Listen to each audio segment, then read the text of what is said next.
नमस्कार, आप देख रहे हैं अखंड भारत न्यूज। जन स्वराज पद यात्रा के 98वें दिन आज प्रशांत किशोर ने पूर्वी चंपारण के रामगढ़वा में प्रेस कॉन्फ्रेंस कर मीडिया से बातचीत की। उन्होंने मीडिया के साथ अपने पद यात्रा के अब तक के अनुभव को साझा किया और कई सवालों का भी जवाब दिया। प्रशांत किशोर ने बताया कि 2 अक्टूबर से शुरू हुए पद यात्रा के माध्यम से अब तक वे लगभग 60 दिनों की पद यात्रा कर चुके हैं और पश्चिमी चंपारण से चलकर पूर्वी चंपारण जिले पहुंचे हैं।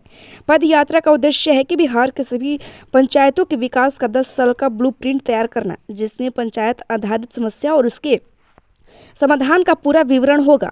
प्रयास है कि समाज को मत कर सभी सही लोगों को चिन्हित कर एक मंच पर लाया जाए और बिहार में व्यवस्था परिवर्तन के लिए एक बेहतर विकल्प बनाया जाए।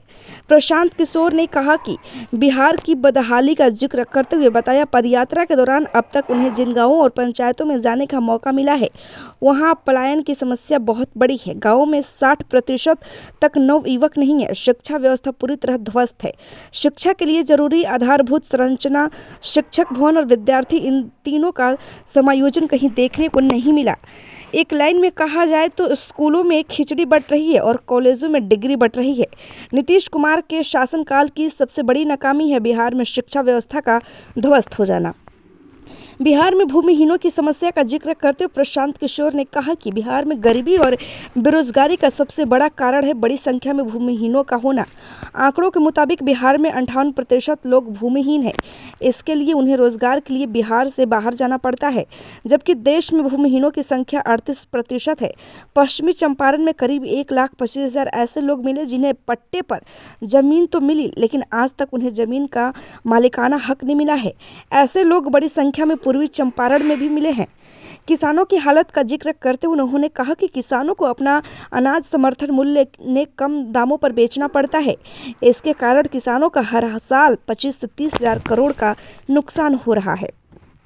अगर यहाँ मंडी का व्यवस्था कर दी जाए और किसानों को उनका समर्थन मूल्य मिलने लगे तो इतनी बड़ी राशि का फायदा हो सकता है। उन्होंने ये भी कहा कि बिहार में सिंचाई की जमीन या नेट एग्रीटेड एरिया 5% तक घट चुकी है। बिहार में उद्योगों का जिक्र करते हुए प्रशांत किशोर ने बताया कि एक सेमीकंडक्टर की फैक्ट्री लगाने वाली कंपनी वेदांता, जिसके मालिक बिहार के हैं, वो अपनी फैक्ट्री गुजरात में लगा रहे हैं। इस बात की चर्चा तक बिहार में नहीं हो रही है। उन्होंने कहा कि मैं दावे के साथ कह सकता हूँ, बिहार सरकार की मंत्रिमंडल का कोई भी व्यक्ति नहीं बन सकता है कि सेमीकंडक्टर क्या होता है। आप ऐसे लोगों को चुनकर भेजते हैं जिसके कारण हम 3 से 4 दशक पूर्व की दुर्दशा में जी रहे हैं। प्रशांत किशोर ने कैश डिपॉजिट रेशियो का जिक्र करते हुए कहा, देश का CD रेशियो यानी बैंकों में जमा होने वाली कुल राशि का ऋण के लिए उपलब्ध होना, देश के अग्रणी राज्यों में ये अनुपात 90% तक है, जबकि बिहार में अनुपात 40% है। इसका मतलब है कि अगर बिहार में लोग 100 रुपये बैंक में जमा करते हैं तो उसमें से केवल 40 रुपये बिहार के लोग ऋण के तौर पर ले सकते हैं।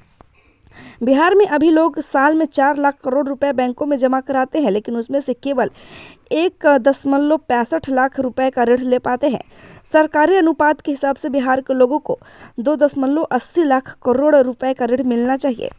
मुख्यमंत्री नीतीश कुमार पर हमला करते हुए प्रशांत किशोर ने कहा, नीतीश कुमार और उनके शासनकाल के लिए लोग जमीन पर अपशब्द का प्रयोग कर रहे हैं। नीतीश कुमार बिहार के किसी गांव में बिना सुरक्षा और सरकारी अमला के पैदल नहीं चल सकते। बिहार में अफसरशाही भ्रष्टाचार अपने चरम पर है। बिना पैसे दिए एक काम नहीं होता है। अगर लालू जी का शासनकाल अपराधियों का जंगल राज था तो नीतीश कुमार का शासनकाल अधिकारियों का जंगल राज है।